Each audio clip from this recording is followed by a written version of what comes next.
Hi, I'm Jamie Poisson.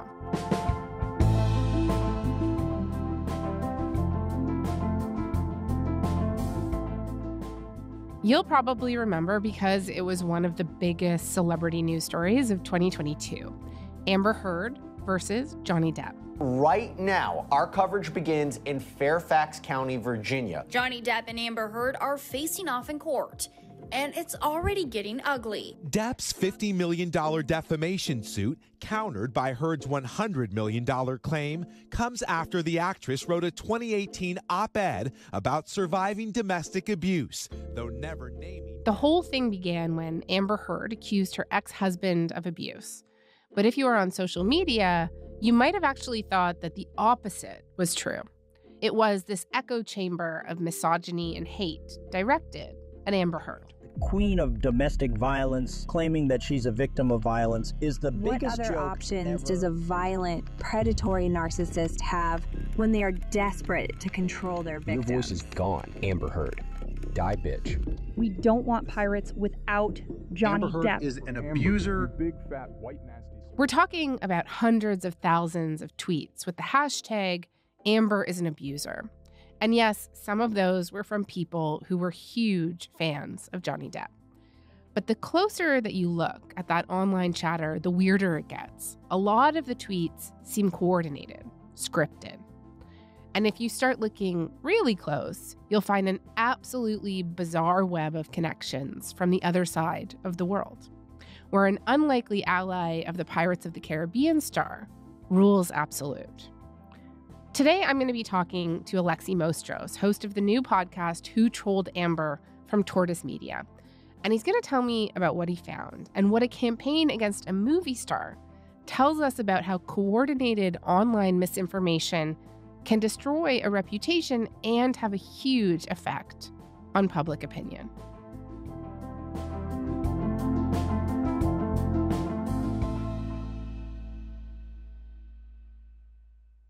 Alexi, thank you so much for coming on to the podcast and talking about all of this with us. Hey, it's a pleasure. So this was obviously a huge story at the time, but I just want to recap some of the main details for people who might have forgotten. So we're talking about two different trials here, right? One in the UK and one in the US. And can you just give me like a brief recap of what those trials were about and what the results were? Yeah, sure. So there were two trials, and the first one was in the UK, and it was in 2020. And it happened because the Sun newspaper in the UK, which is a big tabloid newspaper, published a story which called Johnny Depp a wife beater. And this was because when Johnny Depp and Amber Heard divorced a few years before, Amber Heard had filed for a restraining order that alleged domestic abuse on the part of Johnny Depp. But everything kind of seemed to have blown over until that Sun article, and Depp sued the Sun. In the opening arguments, Depp's lawyers argued Miss Heard invented stories of serious violence, saying he's not and never has been a wife beater. Indeed, Depp says it was Miss Heard who was the one who started physical fights. Johnny Depp lost that trial, and a UK judge found that on the balance of probabilities, because it wasn't a criminal trial, Johnny Depp had physically abused Amber Heard on 12 occasions. So at that point, the Sun was able to kind of do this big front page going, he is a wife beater, and everybody thought Johnny Depp is in like really big trouble. He was fired from a couple of big movies, and his career started to kind of go off the rails. But at the same time that the UK case was happening, Johnny Depp was suing Amber Heard directly in the US. And this was because Amber Heard had written this opinion piece for the Washington Post newspaper in which she had said, I am a kind of representative for domestic abuse. And I was happy to weigh in on what I saw as the unique phenomena that women and typically women experience in our culture when they come forward against somebody more powerful, when they speak up about gender-based violence. So even though the piece didn't name Depp, his lawyer said it's clear that everyone who reads this piece will know that it's me, and I deny completely that I've ever been abusive, and so you've defamed me, Amber Heard. So there was a US trial that took place around that issue in 2022, 2 years after the UK trial. And in that case, a jury found in Johnny Depp's favour. Yeah, so a very different outcome than the UK trial. And just to be clear, when they found in his favor, they essentially found that they didn't think that he had abused Amber Heard. Yeah. And she testified in both of these trials, right? She testified in both of the trials, although she was only effectively like a defendant in one of them. And yeah, you're right. The US trial concluded effectively that she had lied maliciously about the abuse allegations, which the jury found to be false. What, if anything, in this op-ed was incorrect? Nothing. Every word of it is true.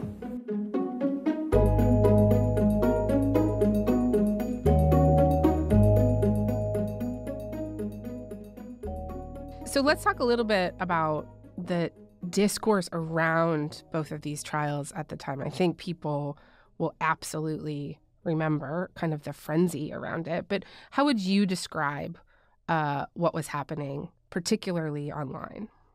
I think the word frenzy is actually really accurate. I think it actually was a frenzy in many respects. From the trending hashtag Justice for Johnny Depp to the viral memes mocking Amber Heard, even reenacting her claims of abuse for millions of likes.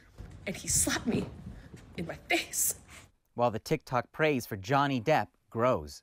The US trial was televised, and each of the witnesses was filmed from different angles. So that meant on every day of the trial, there were hours and hours of testimony that could be kind of chopped up and clipped and captioned and put all over the internet. And depending on whose side you were on, those clips could be kind of put together in such a way that would look really bad for one side rather than the other side. So, you know, it was a combination of like that and just this kind of extraordinary situation of having two celebrities. Usually celebrities are really kind of private. They really, really try very hard not to say anything controversial at all. And now you've got these two, well, one huge world famous actor who's on the stand being accused of like really horrific things, being sort of forced to give his side of the story. And that was really compelling to a lot of people. Mm-hmm. And you know, I don't know how you would describe what you were seeing online at the time, but certainly it felt like to me when I opened Twitter, now X, or TikTok, this thing was everywhere, right? Or it seemed like it was everywhere, and it was what everyone was talking about. Yeah, I think so. I mean, I think at one point in terms of the Google search traffic, it was beating the Russia-Ukrainian war. It was literally everywhere. And there was a lot of abuse kind of woven into that general interest, because the two sides basically kind of got themselves into distinct camps and started like throwing insults at each other. And it quickly got very nasty. I just want to make one thing clear. So the UK trial that we talked about, that was decided by a judge, but the American trial was by a jury, as I think that you mentioned. And just to point out, like, they were not sequestered at the time. So they had access to their phones and the internet and all of this discourse that was going on, right? Yeah, that's many people regard that as a critical distinction between the two trials. The US trial was decided by a jury, and the jury, as exactly as you put it, were not sequestered, which means although they were told not to look up anything about the case online, they had access to their phones. They went home to their families every night of the trial.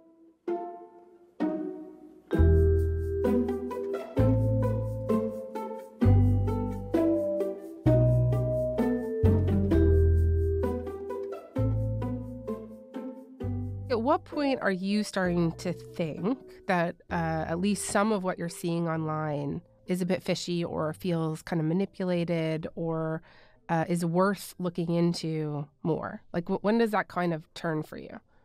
Really, not actually during the trial itself. It was at some stage after the trial when I was speaking to someone who I knew within the world of corporate espionage and disinformation, someone who used to be a spy for the Canadians, and who then Sorry, I laugh because we don't like meet a lot of Canadian spies over here, but yeah. Well, he was one of those, and then he worked for corporate intelligence, and he's been a source of mine for years. But he said, "Look, you got to take a look at this Johnny Depp Amber Heard thing." I didn't have a whole lot of interest in learning much more about it than what I'd seen in the headlines. Like, I'm not particularly interested in celebrity culture stuff, and so I started to try to excise that content from my timeline, and it became apparent fairly quickly that that was not working, which is unusual. I'm actively seeking to not see this stuff, and it is still filling up my feed. And, you know, being a career investigator, my brain kind of went, oh, there's something going on here. In his opinion, what he was seeing online was reminiscent of the sort of disinformation, misinformation campaigns that he was used to tracking in his professional life.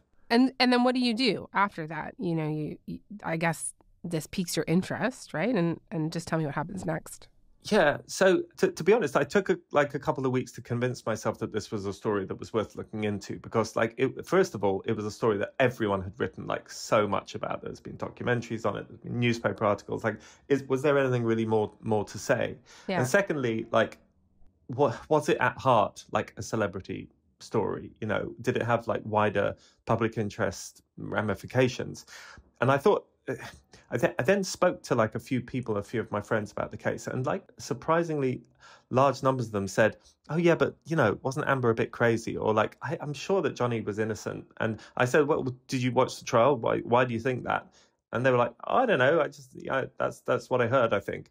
And that was interesting, because these were guys that were quite probably like on the liberal spectrum of things, and yet they had formed an opinion without really like seeing any evidence that this woman who was alleging domestic abuse was somehow, you know, obviously like not telling the truth. And you know, at this point I didn't have any proof or anything like that, but hypothetically, if these people's opinions had been kind of somehow manipulated, then that definitely has wider ramifications than just the Amber Heard and Johnny Depp story, particularly in a year where we're like going to see, I don't know how many it is, like 50 elections around the world. Yep. Like billions of people literally will go to the polls this year.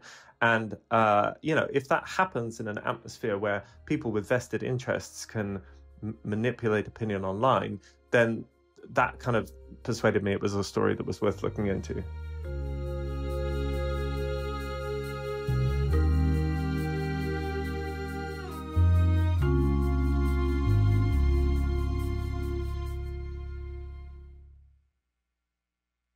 Okay, so take me through how you get to the point where all that we're seeing online is not necessarily what it seems, right? And I know you get in touch with this expert and you basically get this massive trove of tweets, right?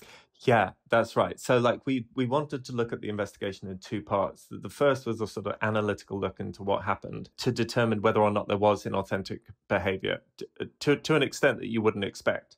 Because most topics on social media have like some bots in them, like maybe like 2%, 3%. So just finding bots isn't really telling you that much. And then stage two would be, well, if you establish stage one, then who could have commissioned these bots? Who might have been behind the trolling?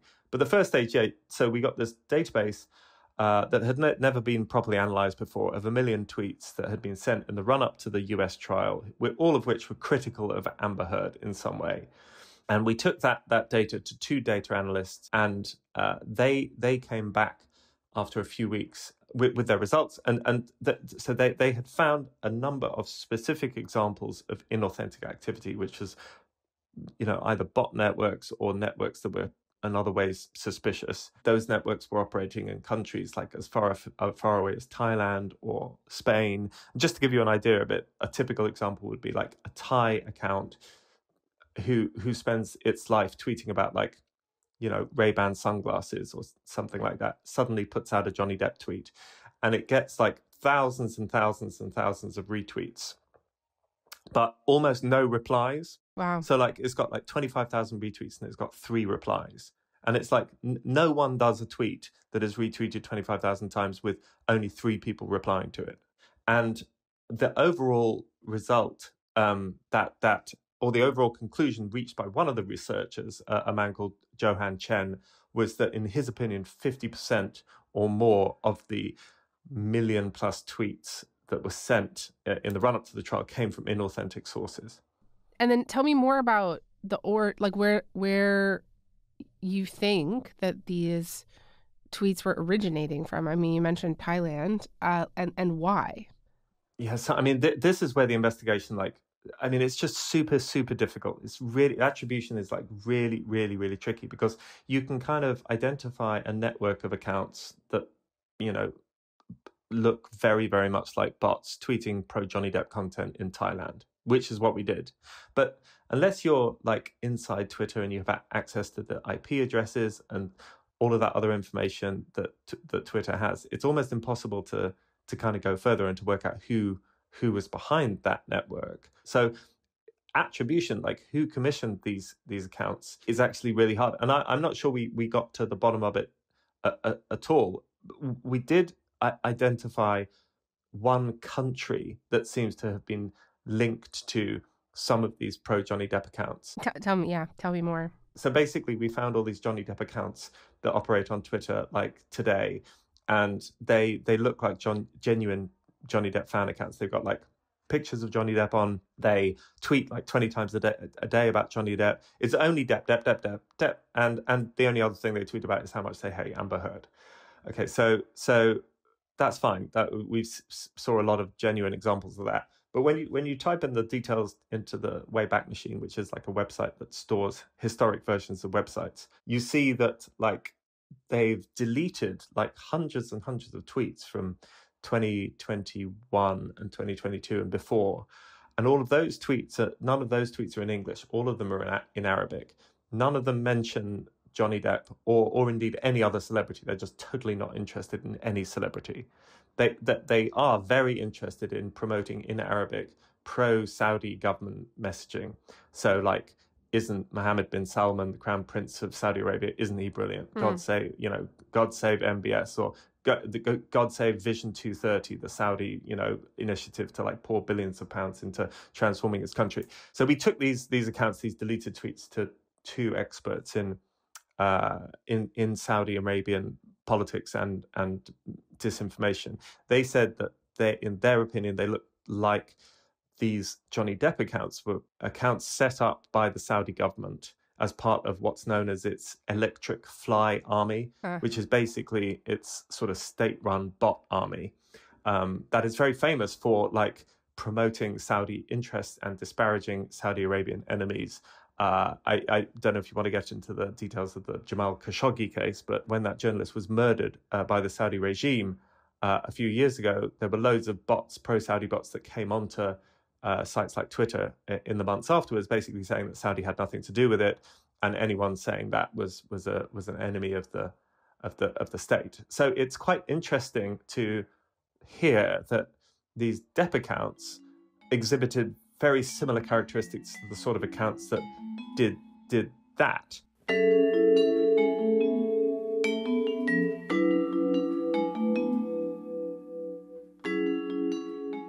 I feel like, Alexi, the very obvious question here is why would accounts that were promoting Saudi interests, messaging around how the Saudi government had nothing to do with the Jamal Khashoggi case? I know, of course, U.S. intelligence has found that MBS knew and ordered that attack, Mohammed bin Salman. Why would they pivot to defending American celebrity Pirates of the Caribbean star Johnny Depp? Yeah, it's weird, huh? Yeah. You start looking online and you do some research about what Saudi and Depp have in common, and all these links start to come up. So Saudi Arabia partly financed through millions of dollars the last two films that Johnny Depp produced, Jean de Barry, a period drama, and his latest film, Modi. Both are heavily financed by Saudi money. He himself, the actor, has been to Saudi Arabia on a number of occasions in the last 2 years, including for holiday. And the most kind of weird and shocking thing that we learned is that Johnny Depp and MBS himself seem to have formed a very close personal friendship. And the journalist and writer who knows most about that, a man called Bradley Hope, told me that MBS and Depp have spent kind of countless hours together on MBS's yacht and in his house, talking, staying up and playing guitar together. So it's like loads of actors and other sports personalities have accepted Saudi money. That in itself is not particularly unusual. But Depp does appear to have this very unique friendship with the authoritarian head of this state that no other celebrity has. Huh. Alexei, how easy is it to mount a campaign like this? Oh, well, that's a really interesting question. I think that it is probably easier than most people think or realize. Like, we spoke to a number of people within the misinformation industry, and so long as you have a few $100s, maybe a few $1,000s, then you can mount a bot campaign against someone that you want to take down. Like, the more money you have, the more sophisticated it's going to be, the more that the accounts you use are going to be like, are going to have like proper kind of biographies and all of that. But like, on a basic level, it's much, much less than people think it would be. Right. Really makes you think about all the things we're probably missing right now, especially thinking about what you said earlier, the 50-some elections that are happening around the world.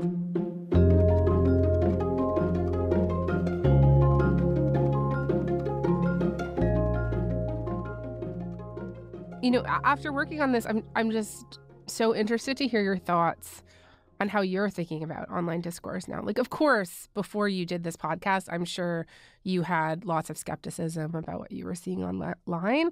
But has your thinking around it evolved? What are you thinking now? Yeah, I'm thinking it's quite depressing, to be honest, because like it really does show, especially with the rise of ChatGPT and generative AI technology, that it is very, very difficult to really tell what is real and what is fake, what is human and what is not online, particularly given like how we consume online information. It comes at us so quick. We scroll through it so fast. It's easier to kind of pick up a vibe of how something is playing out than it is to like properly analyze a particular piece of information. So like, if you wanted to create a vibe that Amber Heard was a terrible person, that's possible. If you wanted to create a vibe that there was a specific political issue that was blowing up when actually it wasn't, then you can do that. One of the most worrying interviews that I think we did was when we spoke to this fake journalist called Julian, who worked for a French PR company.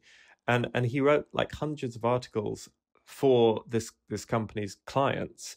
And the articles didn't appear under his name or under the company's name. They appeared under like fake names or real names of people that weren't him. So like, he wrote like articles pretending to be like senior political figures in African governments, or nurses, or like journalists or professors, and these were sent into the ecosystem of knowledge, and they didn't have the purpose of like telling us something new or newsworthy. They had the purpose of promoting a particular company's point of view, and yet they were indistinguishable. There was a fire in Flamanville, one of the French nuclear plants in Normandy. And just a few hours after the fire, then I was asked to write a story to say how safe the plants were. I don't know how many of those firms are out there, and how that all mixes in with the bots and the trolls online. But it means that like, if you read something online and it colors your opinion in some way, you can't tell really where that has come from, where that source has come from, or the motivation of why it is there. Yeah. I know that you reached out to Johnny Depp while you were working on this podcast, and he never got back to you. But you were able to talk to Amber Heard. And what did she have to say about all of this? I can't really say, because we spoke off the record, but in a way I'm sort of pleased that I don't think this project would have worked if it had been like me and Amber like working together to uncover a bot army. Yeah. I mean, the debate is so kind of poisoned around her and around Johnny Depp himself. Like, I got a lot of people online at the moment saying, "Oh, you spoke to Amber Heard. That must mean that she paid for you to do this investigation, this bias investigation. And I'm like, wow, that's just on the basis of I put like one line about like me having an off-the-record conversation with her where I said, okay, here are our findings. I feel like I should show them to you. Like, I'm really glad that like we didn't start off the whole show with a big interview with her, because it would have just meant that everyone listening to it would have just said, okay, this is just a puff piece. Yeah. Alexi, this was really fascinating. Thank you. And your podcast is fantastic. Thank you. I was telling you that before our interview. I hope everyone listening goes out and downloads it. They can do that by, I think you can just type in Who Trolled Amber, right? And it'll come up. Who Trolled Amber on wherever you get your podcasts. Wherever you get your podcasts. Okay, Alexi, thank you. Thank you. Thank you so much.